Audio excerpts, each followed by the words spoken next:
Hi అండి, నమస్తే. నేను ఈరోజు ఇంట్లో అయితే ఎయిర్ ఆయిల్ అయితే తయారు చేస్తున్నాను. దానికి కావాల్సిన ఇంగ్రీడియంట్స్ ఇవన్నీ ఇక్కడ పెట్టేసుకున్నానండి. ఇదైతే నేను గానుగా మిల్లులో నుంచి అయితే ఈ ఆయిల్ అయితే తెచ్చుకున్నాను. ఇది 1/2 లీటర్ బాటిల్ అండి. 200 రూపీస్ అయితే నాకు పడింది. ప్యూర్ కోకోనట్ ఆయిల్ అంట. ఇది కర్రీలోకి కూడా వాడుకోవచ్చు. బట్ నేనైతే ఇప్పుడు ఎయిర్ ఆయిల్కి అయితే ఉపయోగించుకుంటున్నానండి. దీంతోపాటు నేను ఇంకా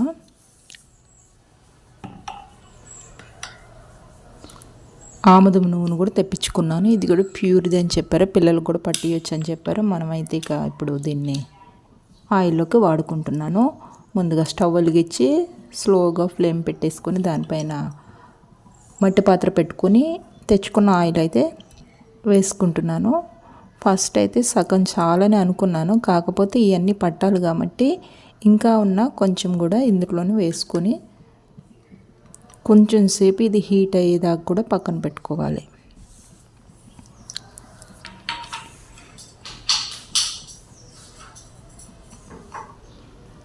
ఇది కొంచెం వేడెక్కిన తర్వాత దీంట్లోకి ఆముదం నూనె కొంచెం అంటే ఒక 50 ml వేస్తున్నానండి. కొంచెం 50 ml కన్నా ఎక్కువనే. ఇది ఆముదం వేయటం వల్ల చలవ చేస్తుందండి. కట్ చేసుకున్న అలోవెరా ముక్కలు అయితే దీంట్లో వేసేసుకుంటున్నాను. ఒక గుప్పెడు కరివేపాకు కూడా వేసుకుంటున్నాను. దీనివల్ల హెయిర్ బ్లాక్గా ఉంటుంది. నాకైతే 4 మందార ఆకులు దొరికాయండి. ఇవి కూడా మందార పువ్వులండి, సారీ. అవి కూడా వేసుకుంటున్నాను. ఎక్కువగా సెంటు గులాబీ రేఖలు అయితే ఎక్కువగా ఉన్నాయండి నా దగ్గర. ఇవి కూడా దీంట్లో వేసుకుంటున్నాను. ఇవి ఫ్లేవర్ అనేది చాలా మంచిగా ఉంటుంది. స్మెల్ కూడా బాగుంటుంది. జుట్టుకు కూడా చాలా మంచిదండి. ఇవన్నీ వేసుకొని నూనెలో మునిగేదాకా ఒకసారి మనము గరిటతోని కిందికి పైకి తిప్పుకోవాలండి. న్యాచురల్గా మనం ఇలాగా ప్రకృతిలో దొరికే ప్రతిది కూడా వేసుకొని, అంటే అన్నీ కాదు, జుట్టుకి ఏదైతే అవసరమో అవి వేసుకొని మన హెయిర్ ఆయిల్ తయారు చేసుకుంటే చాలా బాగుంటుందండి. హెయిర్ గ్రోత్ బాగుంటుంది. హెయిర్ కూడా ఊడదు. చుండ్రు సమస్యలు ఉన్న పోతావి. కాబట్టి ఇంట్లో తయారు చేస్తున్నాను. మనం సిమ్లోనే పెట్టుకోవాలి దీన్ని. చూడండి ఎలాగా కుక్ అవుతా ఉందో. మనం గినుక స్టవ్ మీద పెట్టేసి పక్కకి వెళ్ళిపోయామనుకో ఇది పొంగిపోతుంది. గరిటతోని పొంగినప్పుడల్లా కొంచెం ఇట్లా తిప్పుగా ఉంటే అది చక్కగా కుక్ అయిపోతుంది. దాంట్లో ఉన్న సారం అంతా కూడా ఆయిల్లోకి దిగుతుంది అనమాట. ఇప్పుడు ఈ స్టేజ్లో నేను ఒక గుప్పెడు మెంతులు అయితే దీంట్లో వేసుకుంటానండి. మెంతులు కూడా జుట్టుకి చాలా మంచిది. సుండ్రు సమస్య రాకోకుండా మేలు చేస్తుంది కాబట్టి మెంతులు వేసుకున్నాను. ఇప్పుడు దీన్నంతా కూడా ఈ స్టేజ్ వరకు కూడా దీన్ని వెయిట్ చేసుకోవాలి. ఆ తర్వాత చల్లారిన తర్వాత చూడండి ఆయిల్లోకి మనం ఏదైతే వేసామో ఆ సారం అంతా దిగింది. నేను ఒక గాజు సీసాలోకి స్ట్రెయినర్ పెట్టుకొని వడకట్టుకుంటున్నాను. హెయిర్కి ఈ ఆయిల్ కొంచెం గోరువెచ్చగా చేసుకొని హెయిర్కి బాగా మర్దన చేస్తూ పట్టించుకొని మనం ఏదన్నా ఇంకా హెయిర్ ప్యాక్ వేసుకోవాలనుకుంటే వేసుకుని తలస్నానం చేస్తే జుట్టు చాలా బాగుంటుందండి. అయినా కూడా ఈ మధ్య ఎక్కువ పొల్యూషన్ వల్ల జుట్టు ఊడిపోతుంది చాలామందికి. ఆహార లోపం వల్ల కూడా ఉంటుంది. కాబట్టి ఈ విధంగా ఆయిల్ తయారు చేసుకుంటే చాలా బాగుంటుంది. ఉన్న 4 ఎంటికలు కూడా ఊడిపోకుండా ఉండాలంటే ఇంట్లోనే హెయిర్ ఆయిల్ తయారు చేసుకోవాలి. ఇదంతా కూడా నేను స్ట్రెయినర్లో స్ట్రెయిన్ చేసుకుంటూ ఉన్నాను. ఒక చుక్క ఆయిల్ కూడా కింద పడుకోకుండా. స్మెల్ అయితే చాలా బాగుందండి ఎయిర్ ఆయిల్. మీరు కూడా ఒకసారి ఇంట్లో తయారు చేసుకోండి.